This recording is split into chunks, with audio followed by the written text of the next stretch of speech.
So today we'll talk about the course that I will be giving this fall here at Nichibei. So the course is entitled Modern International Politics, Economy, and Conflicts in East Asia. So my name is Benoit Hardy Chartrand. So it is a French name because I am originally from Montreal, Quebec. And so the first thing I will do, I will give you just a little bit of information about my background, so you have an idea of my research profile and what I have done before.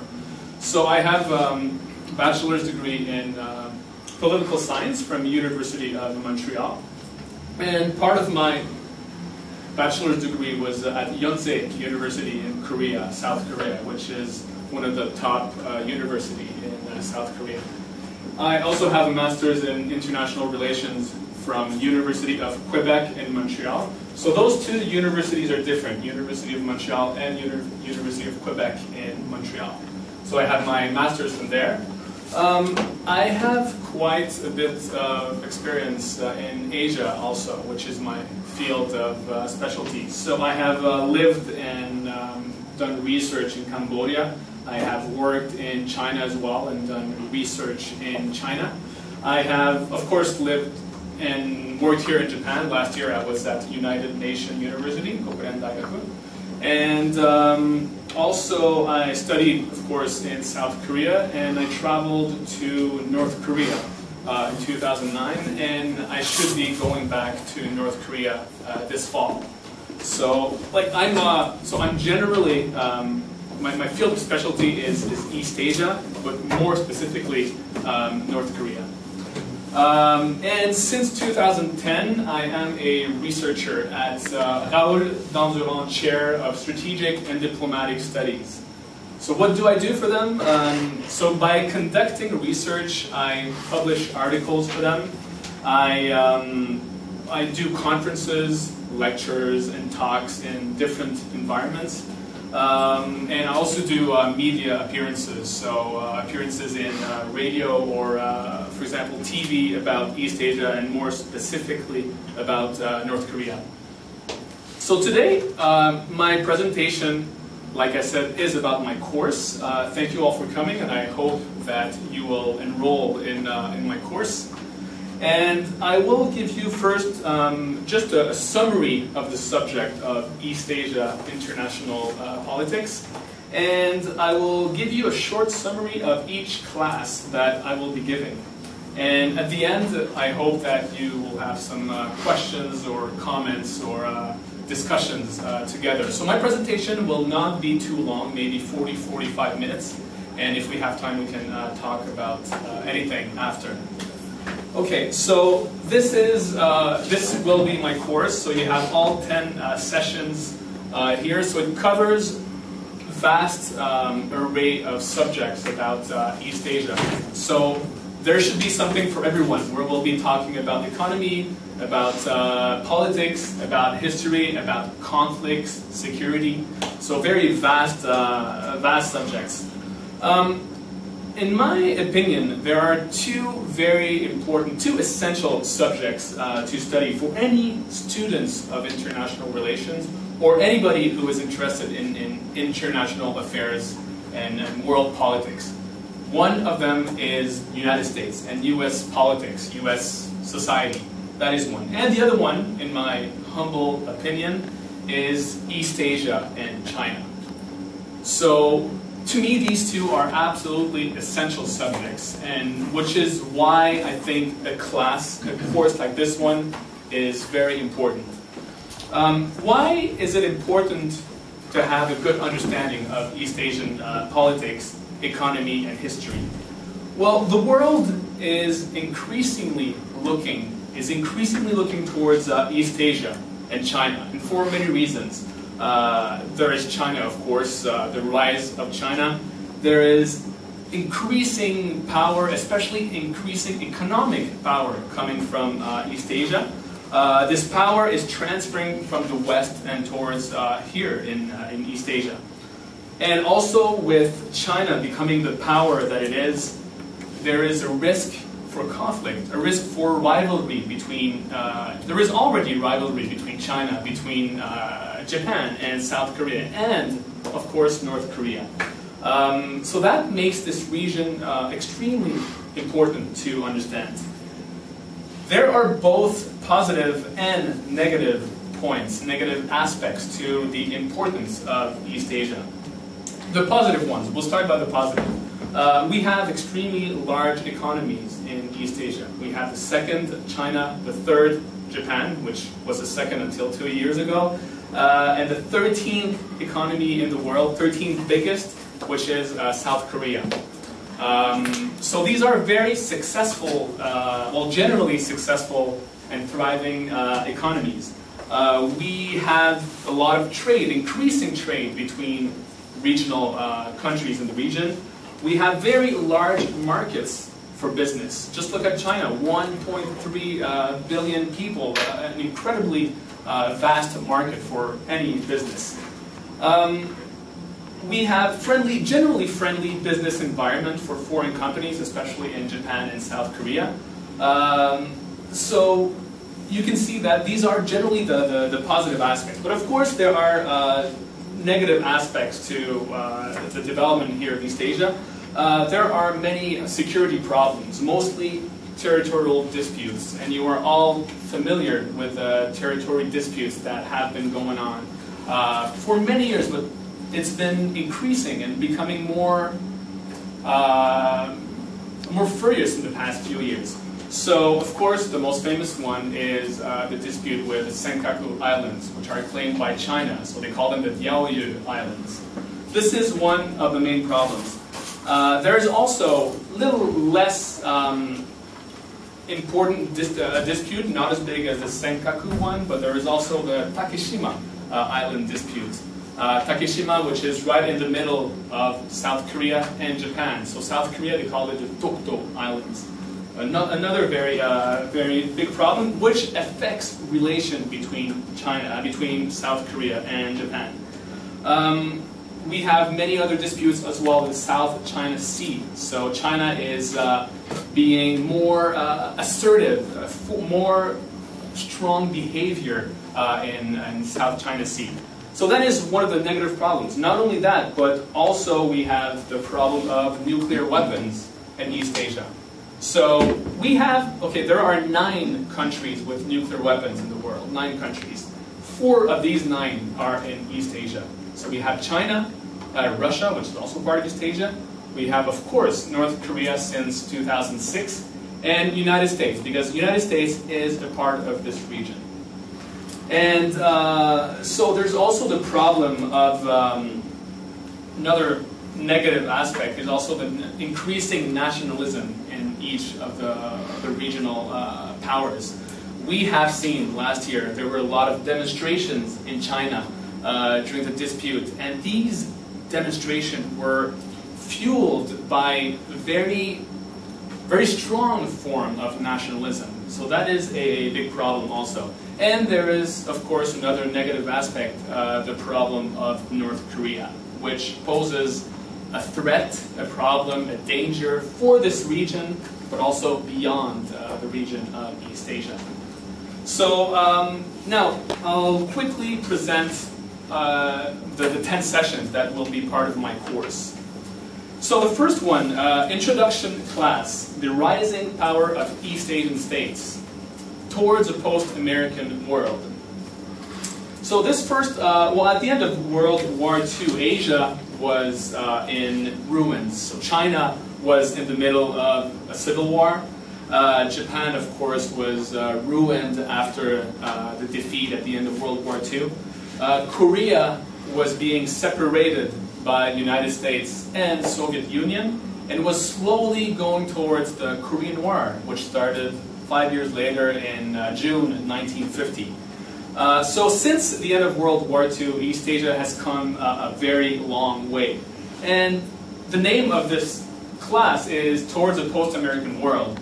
Of course, United States is still a very important superpower, will be for a very long time. But it has lost some of its power, some of its soft power, especially economically, culturally and education field as well. I will talk a little more about it later. And this argument was very well put forward by this author, Fareed Zakaria, who released a very interesting book, which I recommend, called The Post-American World. So his main argument, what he says is, this book is not about the decline of America, but rather about the rise of everyone else. And part of everyone else, a big part of everyone else, of course, is East Asia and China.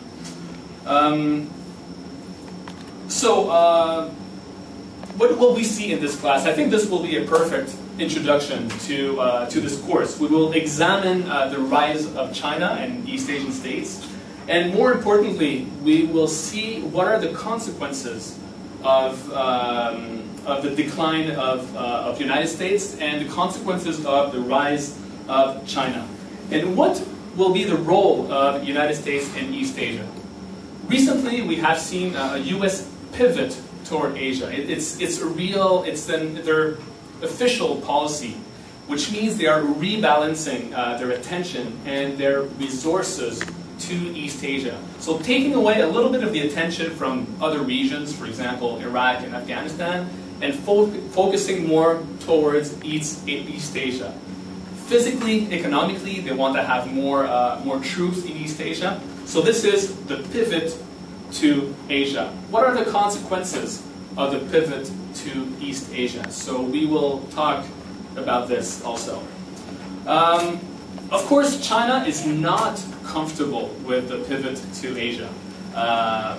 United States always says, the United States government always says, this pivot is not against China. They say we don't do that to contain China. But nonetheless, China, of course, is not comfortable with that, and there may be many consequences for the relationships between China and the United States. So now we will go to, this is the second one, so here's the second session, Business and Economy in East Asia, Market Forces versus State-Led Development. So the East Asian states, economic powers, South Korea, China, and Japan, they have developed following somewhat similar models. So South Korea, after the Korean War, was one of the poorest countries in the world, not only in Asia, but in the world. And they developed under President Park Chung-hee. Park Chung-hee, who is the current, the father of the current president, Park Geun-hye in South Korea. So Park Geun-hye, he's the one,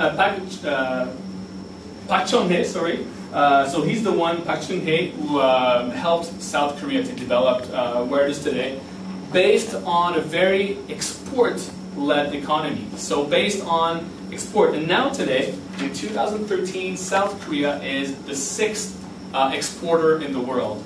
So despite being quite a small country and having a relatively small population, 47 million, they're the 6th exporting power in the world, which is very impressive. Now, Japan, since it opened after the Meiji Revolution in 1868, the Japanese government acted as a guide for the economy. So it was not so much involved. What the Japanese government was doing, it was making sure that the environment was business friendly.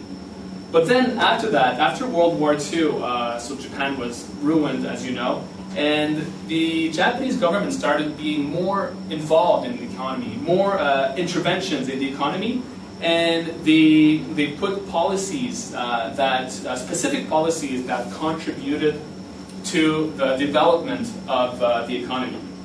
And it's interesting because South Korea right now seems to be following the model of Japan like 20 years later. 20 years later.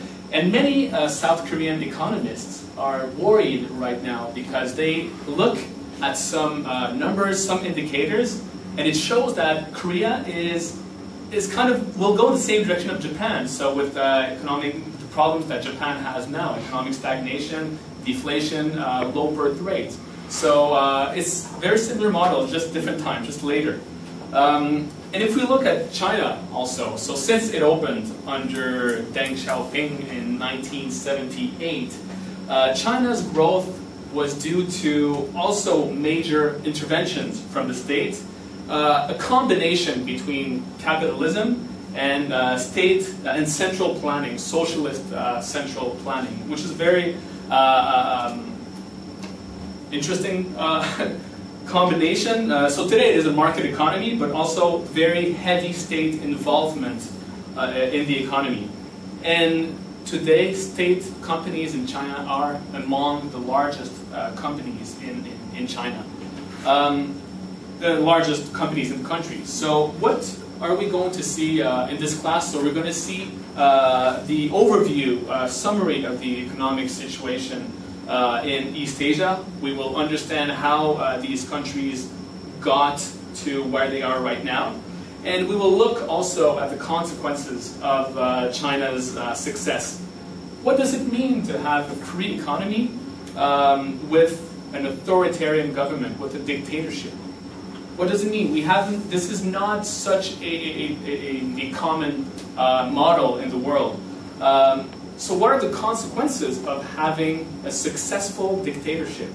Does that offer another model for developing countries around the world? So I think that's a very interesting question to ask, and we will look at that in this session. Now we go to session number 3, Nationalism on the Rise, Sources and Consequences on Stability. Sessions 3, 4, and 5, they go together. I will just, 3, 4, and 5. So they will deal with similar subjects. So this kind of go together. It should be interesting. So the first one, so I think we can agree that nationalism is one of the main sources of tension in East Asia. Nationalism, of course, has always been an important part of political life in East Asian countries, but it seems these past few years to be a little stronger than it has been in the past. Now, basically, what is nationalism? Nationalism is nothing more than a sense of a feeling of patriotism, a sense of belonging to one country, a sense of pride in your country, a sense of national community. So basically, nationalism is not necessarily a bad thing. It doesn't have to be. It contributed in many countries to development. It contributed to uniting people together. And nationalism can take many forms. You can have ethnic nationalism, civic nationalism. So ethnic, which is nationalism based on unity, based on same language, based on race, on ethnicity, on religion, for example. Civic nationalism, which is what we see in mostly the Western world, in Europe, North America, which is nationalism based on sharing some ideals, based on the same values. So not language, not necessarily race, but just some idea of values, some shared understanding of the nation. But yeah, in East Asia, the problem in East Asia is nationalism is often taken to another level. It's often in its ethnic form, and the result of that is East Asian countries. In East Asian countries, the nationalism is often a feeling of superiority, a feeling of rejection of the countries. And this is what we have seen a lot, for example, last year in China. I just want to show you this very interesting chart, this very interesting graphic. So I think please pay attention to this one because it shows you how dangerous the situation can be. I don't know if you can see properly, but I will describe to you. So this is based on surveys, what people in Japan and what people in China think of each other. This is from 2005 to 2013. So in 2005, look at the red one. The red line is people in Japan who have a bad opinion of China. Look at 2005. It was only 40%. 40%. Now, 7-8 years later, 2013, 90.1%. In 8 years, so that is the level of negative opinions in Japan about China. Same thing in China. These are the bad opinions of Japan, the purple line, the negative opinions about Japan in China. 2005, it was around 63%. 2013, 92.8%. Basically, almost everyone in both countries have negative opinions of each other. That is extremely, extremely problematic. These are the second and third largest economy in the world. Cooperation is essential for security, for combating terrorism, for many, many issues. But right now, these kinds of opinions do not lead to cooperation between the two countries. One of the problems is the education system in all these countries, not only Japan, but China, South Korea, and especially North Korea. North Korea has probably the most nationalist, xenophobic system. In North Korea, the children, they learn from 5 years old that they need to hate Japan, they need to hate the United States, Americans. It is part of their education. Of course, North Korea is an exception, is different from the rest. But in also other countries, we have education systems that also that contribute to negative opinions about other countries. So I think these can lead to risks to regional stability. So we will be talking about this in this class, and this will bring us to number 4. I talked about it a little bit before, the territorial disputes and potential flashpoints. There's a long, long list of disputes, of territorial conflicts in East Asia. I mentioned before Senkaku Islands, so Diaoyu in Chinese. This is probably the most important one and dangerous. Recently we have seen boats of both countries which have been following each other. Moves by politicians, very harsh words and threats from each nation. So that is probably the most dangerous one. Since 2012, the trade between Japan and China has decreased more than 10% as a result of the dispute. Before that, it was growing for 3 straight years, but last year, 10.4% drop in trade between the two countries. That is a direct consequence of this dispute.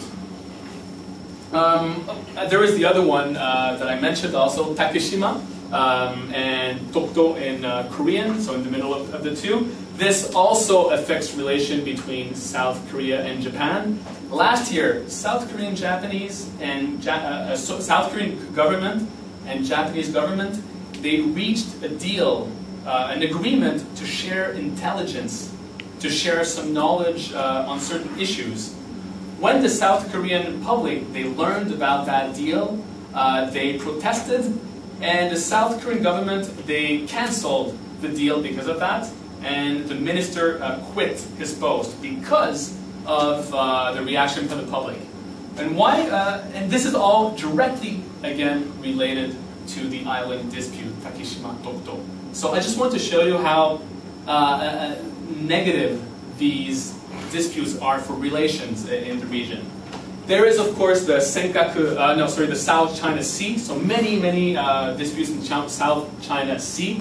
Philippines recently, they brought this case to court, international court, against China. We don't know what will be the result, but they brought it to court, which is a very interesting development. There is a Paracel Island dispute. Paracel Island, this is between Vietnam, China, and Taiwan. There's also the Kuril Island dispute, Kurilis in northern Japan. This is between Japan and Russia, the northern territory. So these are the Hoppo Ryodo. And I want to show you this very interesting map here. I hope you can have a good view of this map. So this is called the 9-dash line. What does that mean? Literally in Chinese, they call this the 9-dash line. You see here the green little dashes. There are 9 of them. 1, 2, 3, 4, 5, 6, 7, 8, 9.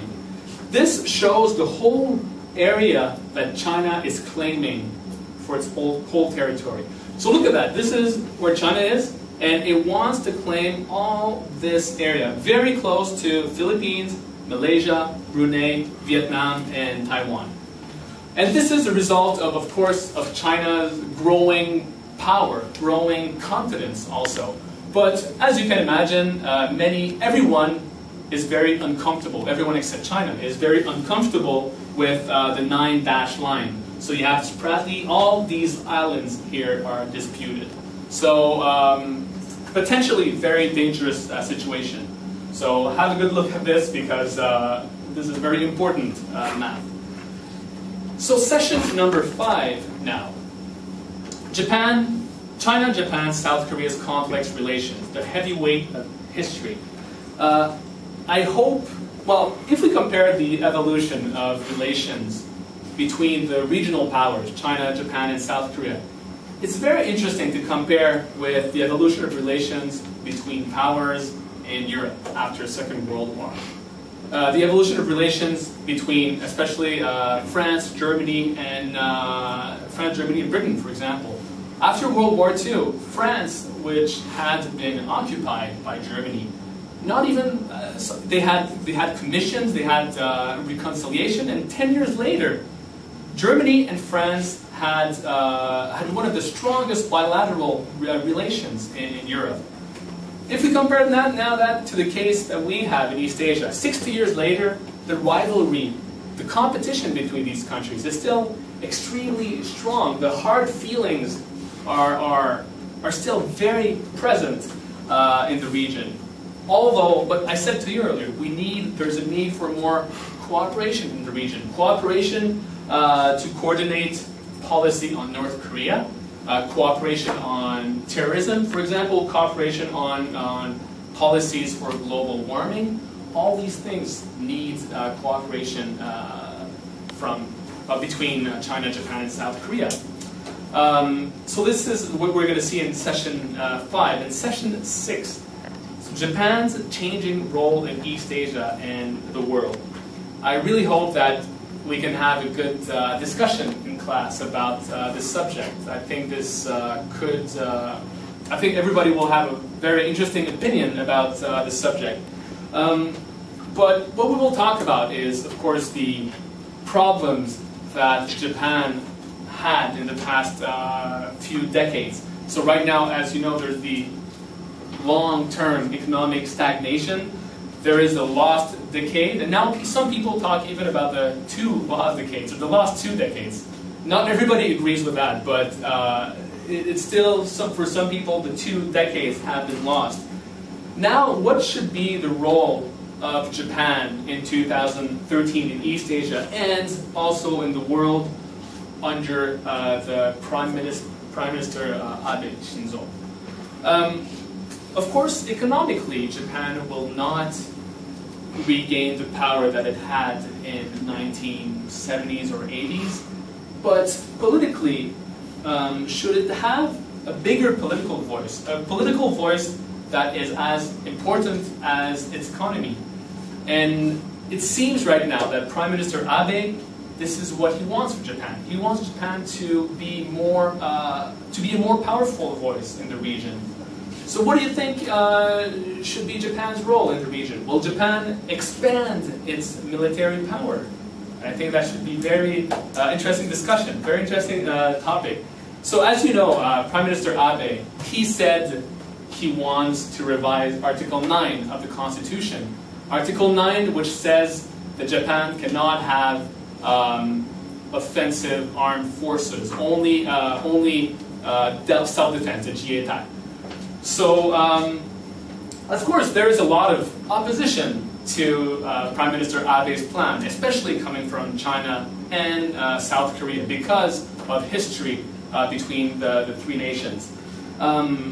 So if Article 9 is revised, we don't know what will happen, but if it is revised, how will this affect relations between South Korea, China, and Japan?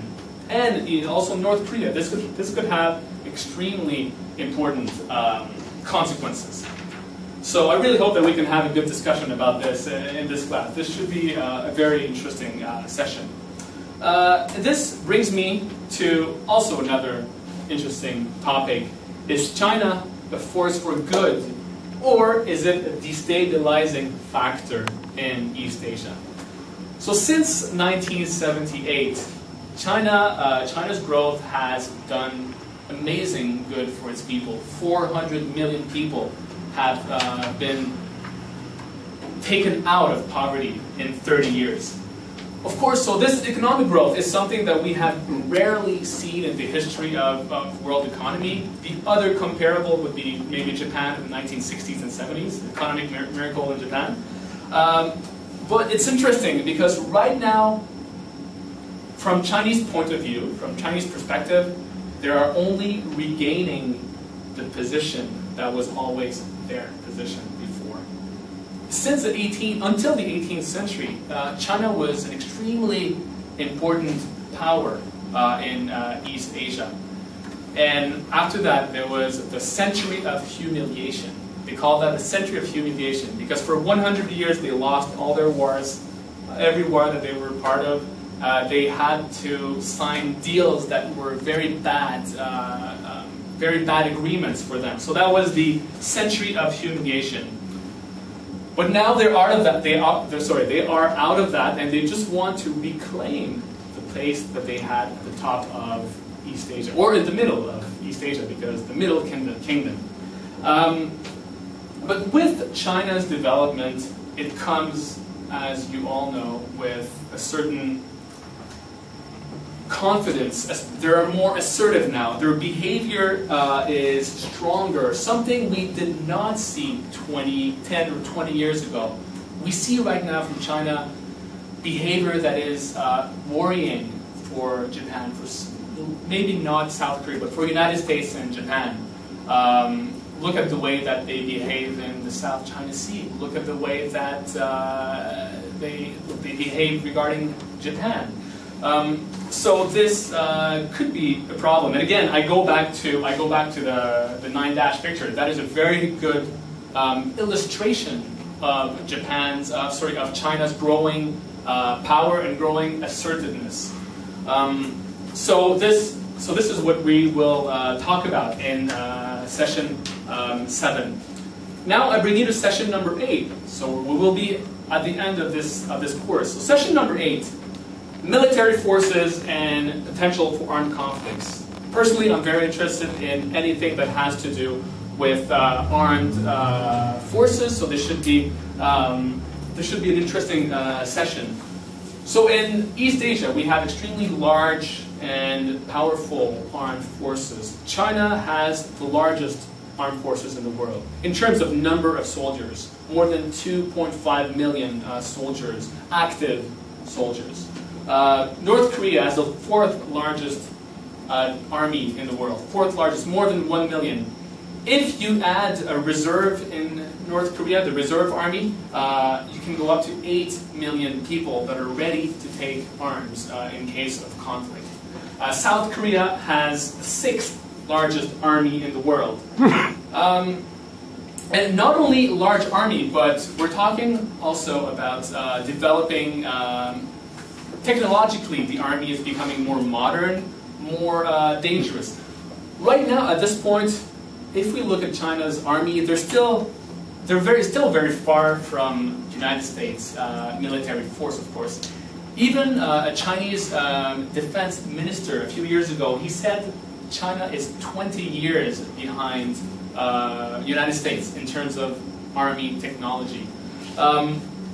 But nonetheless, China is still becoming much more powerful in its army. Its defense budget is increasing every year. So they put more and more money, more than 10% increase every year in their army.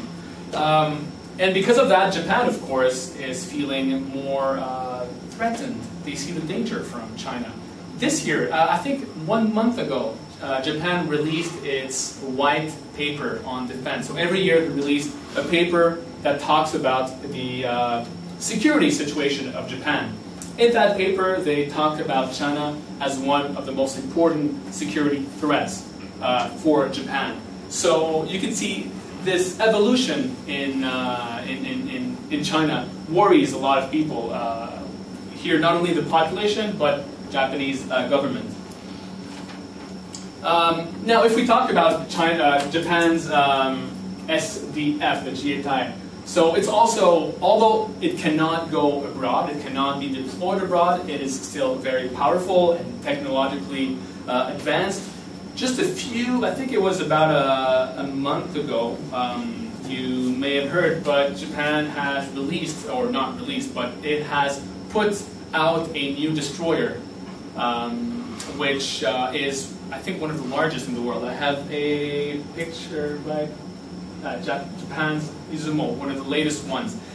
This is quite worrying for China. China did not like this new destroyer because in this moment, if you construct something like that, it is a message to China. It cannot be seen as just a regular development of the army. It is some kind of message from the Japanese army. So China did not, of course, like that in the middle of tensions. And even though in Japan there is economic difficulties right now, the budget for the SDF this year increased for the first time in 11 years. So Abe Shinzo, despite the problems, you can see that he puts a lot of focus on defense and on security for Japan. I want to show you also this one. I was talking about, I think this is, I got the wrong picture here, but China released also last year in 2012 its first aircraft carrier. So these boats where airplanes can leave from these boats. So first one released from China last year, and China wants to release 2 more. So they are increasing their naval capabilities, their naval strength. So that is also something that Japan and the United States is looking at very carefully. South Korea, of course, has a very powerful army because of the situation, especially in North Korea. They are constrained by the situation in North Korea, so they have to have a very large army, and they have how do they call that? Military service in South Korea. They have to do 2 years of service. So that is one of the reasons why they have a very large army at their disposal.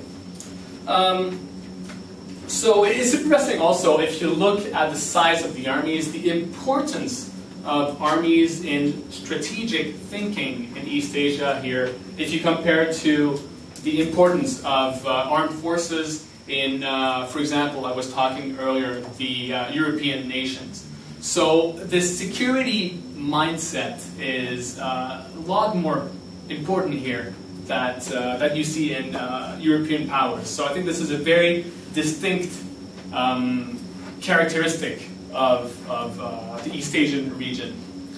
And this brings us to the second to last class. So the 9th one is going to be about North Korea. North Korea's neighbors, the nuclear threat. North Korea, as I mentioned earlier, is specifically I wrote my thesis on North Korea, so I'm quite knowledgeable about this subject. And it's important we cannot overstate the threat, the danger coming from North Korea. So right now, Korea is really an anomaly in East Asia. So they're completely different. They are isolated, surrounded by countries who have strong economic relations. Politically and economically isolated, North Korea. Although they have China as an important ally, they're still internationally very isolated. They have done 3 nuclear tests. They have up to 12 nuclear arms. And if they keep refining uranium, if they keep enriching uranium, they might have enough for more than 30 nuclear arms in the next few years. So there is very high risk of not necessarily using these weapons against the countries, but proliferation. So selling these arms to other countries, selling nuclear weapons to terrorists, for example. So this is the main risk right now. The main risk related to North Korea's nuclear weapons. We have to think about one thing when it comes to North Korea. The main goal, the main purpose of Kim Jong-un and the regime is to survive.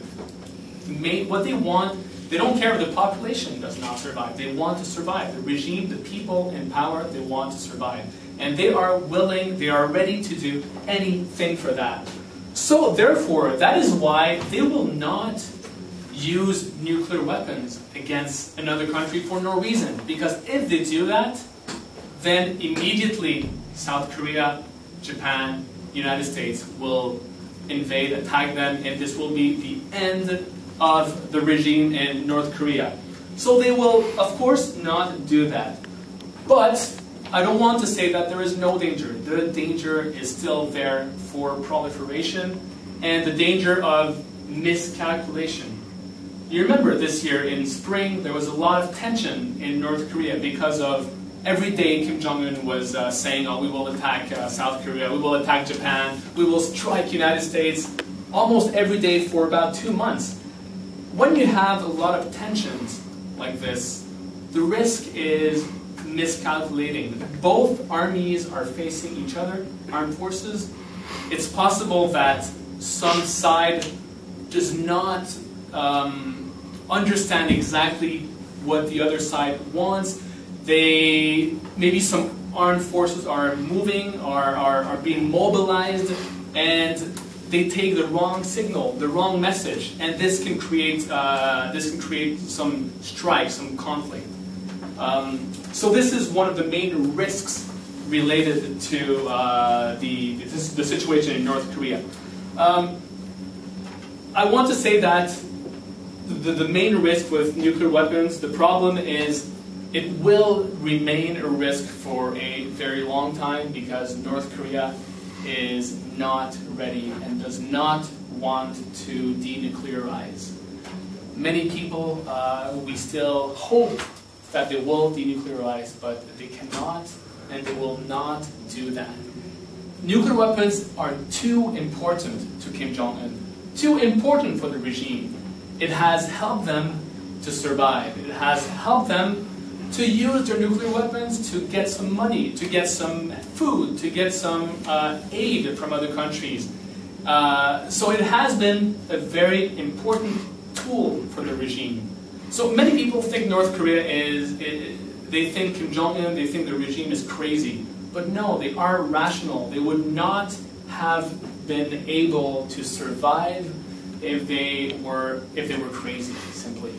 They have been very successful at surviving up to where they are right now in 2013.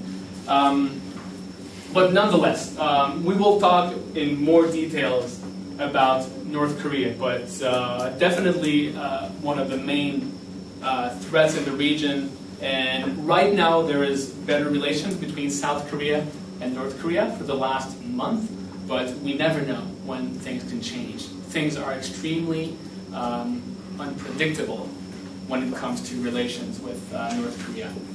So that will be for session 9, and finally for session 10. So we will look towards the future perspectives for East Asia. We will see where China or Japan's relation, where it will lead us. What will the triangle between China, Japan, South Korea be like in 10 years, in 5 years? So it will be essentially a look at the future. We will see more conflict, or will we see more cooperation?